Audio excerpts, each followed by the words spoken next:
রমজানে আমাদের শরীরকে সুস্থ ও ওজন নিয়ন্ত্রণে রাখার জন্য কী ধরনের খাদ্যাভ্যাস গড়ে তোলা প্রয়োজন তা নিয়ে আজকে আমি কথা বলবো। আসসালামু আলাইকুম, সকলকে পবিত্র মাহে রমজানের শুভেচ্ছা। রমজানে যেহেতু সারাদিন না খেয়ে থাকা হয়, তাই অনেকে ভাবে এইবার বুঝি আমার ওজনটা একটু কমবে, কিন্তু রমজানে ওজন না কমে উল্টো ওজন বেড়ে যায়। এর কারণ কি? এর কারণ হলো রোজা ভেঙে ইফতারে আমরা অতিরিক্ত ভাজা পোড়া, চিনি ও মশলা জাতীয় খাবার খেয়ে থাকি এবং সেহরিতে অতিরিক্ত পরিমাণ শর্করা খাই, যার কারণে আমাদের ওজন এই রমজানেও বেড়ে যায়। কিন্তু শরীরকে সুস্থ রাখার জন্য ও আমাদের ওজন নিয়ন্ত্রণে রাখার জন্য অবশ্যই পুষ্টিকর ও স্বাস্থ্যসম্মত খাবার খাওয়া উচিত। তাহলে চলুন আমরা জেনে নেই সেহরি ও ইফতারে আমরা কী ধরনের খাবার আমাদের খাদ্য তালিকায় রাখতে পারি।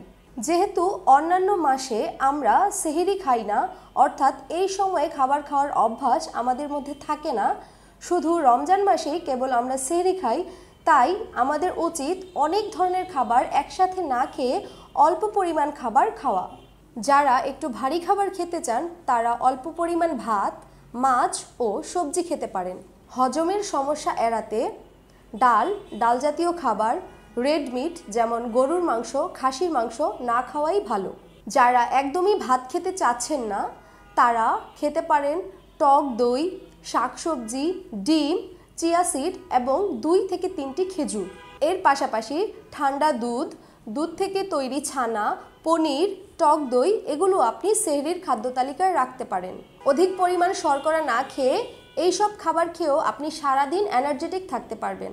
এবার আসি ইফতারে আপনি কী ধরনের খাবার আপনার খাদ্য তালিকায় রাখবেন। 13 থেকে 14 ঘন্টা না খেয়ে থাকার ফলে আমাদের পাকস্থলী অনেক ডিহাইড্রেটেড থাকে।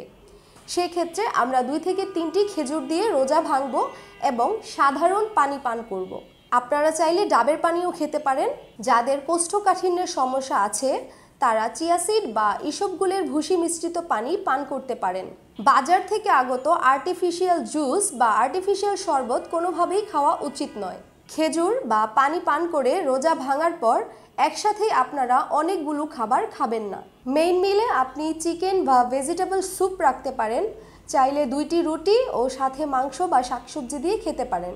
আপনি বিভিন্ন ধরনের সালাদ আপনার খাদ্য তালিকায় রাখতে পারেন, সাথে 2 থেকে 1টি ডিম খেতে পারেন।